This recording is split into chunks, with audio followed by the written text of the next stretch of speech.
Now question number 5 में जो question number D है प्रॉब्लम, उसको हम सॉल्व करेंगे।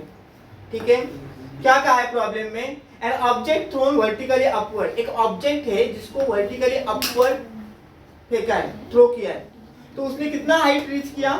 500 मीटर। अभी 500 मीटर क्या होगा? डिस्प्लेसमेंट होगा। क्या होगा? Displacement, right. ऑब्जेक्ट को ऊपर मैंने फेंका है तो 500 मीटर तक वो पहुंच गया, तो यस क्या हुआ? 500 मीटर। ठीक है, आगे क्या कहा है? What is the initial velocity? तो पूछा कि what was its initial velocity, तो आपको पूछा है u, initial velocity क्या होता है? u पूछा है। ठीक है, आगे बोला है कि how long will it object take to come back to the earth, बोला है कि ऑब्जेक्ट को ऊपर फेंका है तो उसको मैंने फेंकने के बाद ऊपर से नीचे आने के लिए उसको कितना टाइम लगेगा? ऑब्जेक्ट को ऊपर फेंका है, वो ऊपर जाएगा नीचे, कितना टाइम लगेगा? यानी टाइम पूछा आपको। ठीक है, टाइम पूछा, मैं कैपिटल टी लिख देता हूँ, टाइम कितना लगेगा। ठीक है, क्योंकि आप बोलेंगे स्मॉल टी क्यों नहीं लिखा, क्योंकि स्मॉल टी मतलब एक ही होगा। मैंने ऑब्जेक्ट को यहाँ से फेंका ऊपर 500 मीटर तक, तो ये टाइम कितना होगा? टी होगा, राइट। उसको फिर से ऊपर से नीचे भी आना है, तो टी प्लस टी, यानी कैपिटल टी फाइंड आउट करना है। ठीक है, एंड नेक्स्ट आपको जी दिया है, एज्यूम जी कितना है? 10 मीटर पर सेकंड स्क्वायर, तो जी का वैल्यू कितना है? 10 मीटर पर सेकंड स्क्वायर। ऑब्जेक्ट मोशन में है, यानी कि हम न्यूटन के 3 जो इक्वेशन है उसको यूज कर सकते हैं।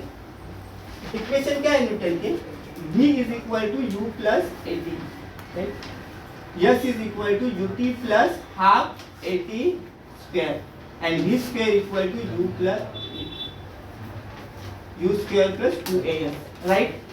ठीक है, अब बोलो कौन सा इक्वेशन इस्तेमाल करूं? मुझे u फाइंड आउट करना है। सी हियर, जब मैंने ऑब्जेक्ट को नीचे से ऊपर फेंका तो मेरा इनिशियल वेलोसिटी तो मुझे फाइंड आउट करना है, लेकिन मेरा फाइनल वेलोसिटी क्या होगा? 0, क्योंकि ऑब्जेक्ट जब ऊपर जाएगा तो यहाँ पे उसका v 0 हो जाएगा फाइनल वेलोसिटी, और फिर से वो वापस नीचे आ जाएगा, राइट। तो मेरा v कितना है? That v is equal to 0। ठीक है, तो कौन सा फॉर्मूला इस्तेमाल कर सकता हूँ? मैं पहला फॉर्मूला इस्तेमाल कर सकता हूँ क्या? नहीं कर सकता हूँ, क्योंकि मुझे u भी फाइंड आउट करना है, t भी फाइंड आउट करना है, राइट। तो एक साथ दोनों नहीं मिलेंगे। सेकंड वाला फॉर्मूला नहीं इस्तेमाल कर सकता। थर्ड वाला यस इस्तेमाल कर सकता हूँ, क्योंकि इसमें u ही फाइंड आउट करना है, u मिल जाएगा मुझे, t तो नहीं है उसमें, राइट। तो थर्ड वाला न्यूटन का इक्वेशन इस्तेमाल करूंगा मैं, क्योंकि उसमें t नहीं है। तो थर्ड वाला इक्वेशन क्या है? v square equal to u square plus 2as। Put the value, v कितना है? 0 है, तो 0 का स्क्वायर 0 ही आएगा। u कितना है? u तो मुझे फाइंड आउट करना है, प्लस 2as। a के जगह में क्या लिखूंगा? g लिख दूंगा ना, 2gs। ठीक है, क्योंकि ग्रेविटी में यहाँ, तो g के जगह वैल्यू पुट कर लेते हैं 10 इंटू s, a या से 5 नहीं है। ठीक है, s की वैल्यू कितनी है? 500 मीटर है ना, 500 मीटर। ठीक है, अब इसको सॉल्व करेंगे हम। देखो 2 इंटू कितना है? 5 टू जा कितना है? 5 टू जा 10, और 0 लिख दो, 1 2 3, यानी कि 10,000 आया हो। कितना आया? 10,000। अब इस 10,000 को लेफ्ट साइड में शिफ्ट कर देंगे, कितना होगा? Minus 10,000 equal to u square, right, बराबर। तो इसका भी स्क्वायर रूट लेंगे। ठीक है, 10,000 का स्क्वायर रूट कितना हुआ? 10,000 का स्क्वायर रूट कितना हुआ? 100। ठीक है, u 100 आया। नाउ दैट वेलोसिटी कभी नेगेटिव होती नहीं है। नेगेटिव क्यों है? क्योंकि ऑब्जेक्ट ऊपर जा रहा है ना, इसलिए वो वैल्यू नेगेटिव में आ रही है। ठीक है, therefore u is equal to 100 metre पर सेकंड। ठीक है, यानी इनिशियल वेलोसिटी आ गई आपकी 100 मीटर पर सेकंड, जहाँ पे आप लिख सकते हैं कि negative value denote that object is moving in vertically upward direction, इसलिए वो माइनस आ रहा है। ठीक है, अभी आपको सेकंड पार्ट में बोला है कि भाई क्या फाइंड आउट करो? इसका टाइम फाइंड आउट करो। देखो ऑब्जेक्ट नीचे से ऊपर जा रहे हैं, तो आपको टाइम फाइंड आउट करना है।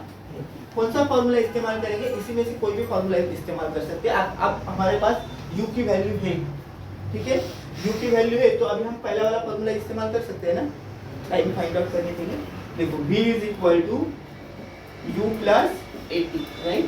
v तो 0 है, फाइनल वेलोसिटी। u कितना है? u 100 है, राइट। a कितना है? a की जगह g कर लेता हूँ, क्योंकि ग्रेविटी में हम। ठीक है, g क्या है? जी कितना है 10 और t कितना है, t तो फाइंड आउट कर रहे हैं हम, right.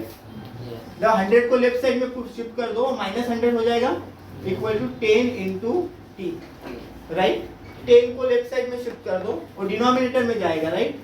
Divide by 10 equal to T, तो 10 से डिवाइड किया तो कितना आया -10, राइट, -10। तो टाइम माइनस क्यों है, टाइम कभी नेगेटिव नहीं रहता है, नेगेटिव मतलब पीछे जाएंगे क्या पास्ट में, ठीक है। नेगेटिव के रीजन वही है कि ऑब्जेक्ट ऊपर जा रहा है इसलिए वो टाइम नेगेटिव है, यानी कि टाइम नेगेटिव है क्योंकि ऑब्जेक्ट ऊपर जा रहा है, ग्रेविटी के अपोजिट जा रहा है, ठीक है।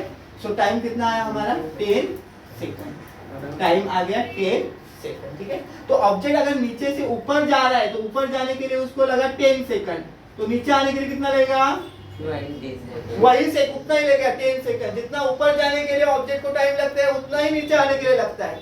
अब कोई भी चीज अगर ऊपर फेंकेंगे जितना वो टाइम ऊपर जाने के लिए लेगी उतना ही नीचे आने के लिए लेती है, ठीक है। तो ऊपर जाने के लिए 10 सेकंड लग गया, तो नीचे आने के लिए फिर से 10 सेकंड, तो 10 + 10 कितना हुआ 20 सेकंड। सो टाइम कितना लगा t = 2 into t, that is equal to t = 2 into 10, that is t = 20 second, ठीक है। ओके, यहाँ पे हम क्या लिखेंगे